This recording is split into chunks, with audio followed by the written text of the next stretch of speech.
The history of police and protesters in this country has never been a warm one, at least when it comes to leaders' summits.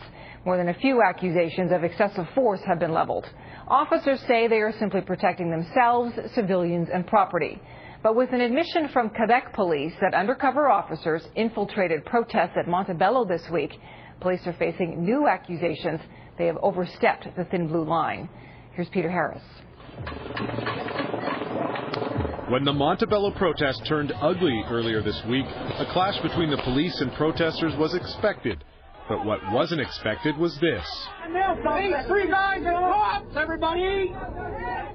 3 Quebec police officers caught on YouTube wearing masks, carrying rocks, and posing as protesters.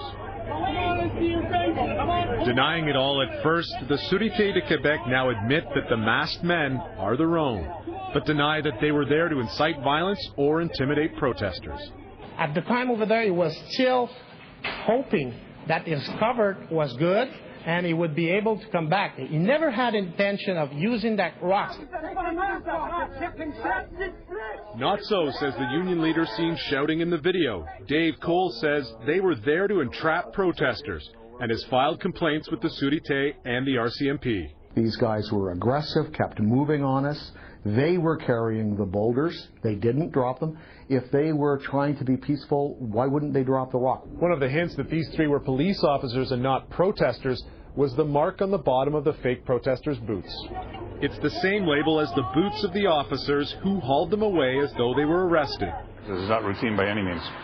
Doug Kirkland spent 25 years with the Ottawa Police Force dealing with protesters and says these cops crossed the line. If you're coming in as an outsider, then you're in jeopardy. You're not going to get anywhere. So the only way to do it is to be pretty open and above board with them. The RCMP were in charge of the tight security at Montebello, but their boss is putting the responsibility onto the Sûreté. Each police force has to decide what's going to be best operationally for them to do in a given situation. You can't start getting politicians making the call. Peter Harris, Global News, Ottawa.